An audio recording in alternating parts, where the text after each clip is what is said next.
it is becoming quite a thing that almost any issue happening, somewhere, especially outside the country, you get to hear Ghana's name being mentioned. And we have a recent issue just 3 days ago in Bronx, teenagers fighting to the extent that one of them loses his life. 4 teenagers are under arrest after a deadly fight at a Bronx park. Officers say 14-year-old Angel Mendoza was stabbed in the stomach Tuesday night at Williamsburg Oval Park in the Norwood section. Police sources say a 17-year-old was also stabbed but is expected to recover. We spoke with a friend who was supposed to meet Mendoza in the park. Just came a little earlier just to tell me, like, oh, Angel, do you want to come to Oval with me? And I was like, no, I can't, because my mom wasn't going to let me out at that time. I woke up at 7 in the morning, and my parents came to me, and they woke me up saying that Angel died. And at first, I never believed it. Of the arrested teenagers, the youngest is 15 years old. They face multiple charges, including murder and manslaughter. The motive. And you hear a Ghanaian involved, Ansah, 18 years boy, in a gang against a 14-year boy. 18, 16, 15 against 14. And what was that? Was this whole thing about? Why would an 18 years old be fighting a 14 years boy? Look at the age difference. 18 years against 14. Andrew Ansah, what happened? You are fighting over nothing but a basketball. A basketball. And that is why somebody has to, Mendoza, a Spanish, had to lose his life. Because of a basketball. Even though police is yet to establish the motive behind this whole thing, to the extent of fighting this young guy, 14-year-old boy, to death. Andrew Ansah and Williams and his friends and others, But my main focus here is that what is happening to Ghanaians and our culture. Does it mean that the moment we leave the shores of Ghana, we let our children loose? We just set them loose? Because this is not the first time, or we even forget our own culture. That has been a guiding principle.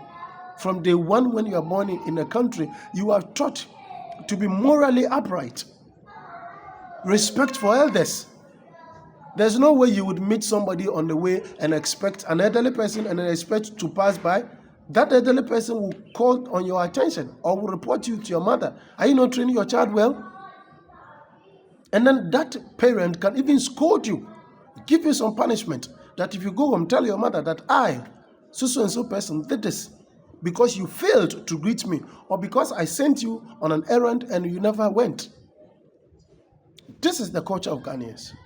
This is our culture. This is who we are as Africans. And in Ghana, in particular, at this point in time. 2 or 3 years ago, we hear somebody shooting his wife also in the States. It is becoming too many. What happened? It's beginning to look as if that the moment we leave the shores of Ghana and we find ourselves in different country, we tend to leave the children into their own care. We don't care again. That, leave them. They'll be able to do this. It doesn't matter. You are learning a culture. You are putting your child into a culture that is not his. And I'm ganging up to kill somebody else.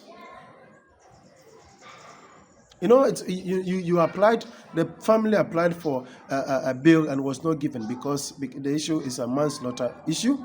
And it's a difficult one. It is a difficult one. Why are Ghanaians losing it? Why? Why? Because this is not who we are. This is not how we are brought up. We are brought up in a way to fear the blood of somebody else, to fear the blood of somebody else, to cut somebody open, to hurt your brother. You can only engage in a fist brawl, like some give and take. You punch, and then then you see people separating you. These days, we have even adopted a culture where when two people have engaged in a brawl or they are fighting, everybody will pull the phone. That is not Ghanaians. That is not who we are. Everybody will pull the phone and begin to video instead of separating, which is the culture of Ghanaians. Now we have adopted something else, that when we see our friends, our colleagues fighting, we don't even care. We leave them to fight to death. That is what we have learned as a people.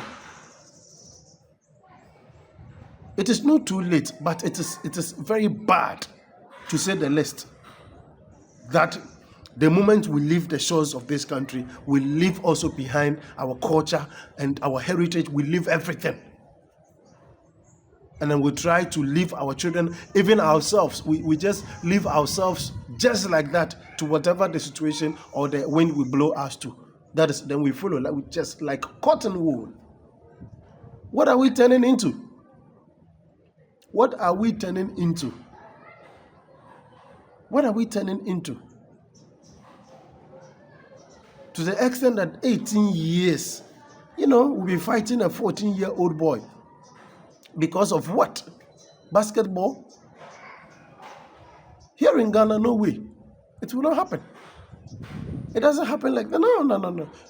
If the person picks the ball, he goes home and that's it. The whole match ends. If that is the ball is for him. This is something that we know from our babyhood. It's something that is something that is done. The owner of the ball can just pick it and go home. You can't beat the person. You only try to convince him. Try to persuade the person to bring it back, but not to fight him. It's not our thing. It's not our thing. I think Ghanaians that leave the shores of this country should be very, very, very, very, very particular about how they go about treating their own children and then even treating themselves. Because if you do not know your culture, then who you are? Who are you? What are you turning into? What are you turning into? Why leave your culture and learn something else that is not yours? To the extent that our children can now dress anyhow on the street of America. They can walk and do anything they like. Just because you have traveled. So you are learning, if you go to Rome, do what the Romans do. Is that the thing? Come off it. This shouldn't be ours. I'm sure this case will follow up to its logical conclusion. Stay tuned. This is Authentic Plus TV. Kindly subscribe to the channel. Thank you.